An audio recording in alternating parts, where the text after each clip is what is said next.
R-problemer. Mange har problemer med, om et ord skal ende med RE eller RER. For eksempel, jeg vil ændre brugernavnet, eller jeg vil ændre brugernavnet.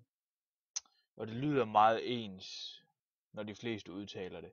Men en lille metode er, i stedet for at sige ændre og ændre, så kan man sætte skrive og skriver ind i stedet for. For eksempel, jeg vil skrive brugernavnet. Det kan man ikke sige.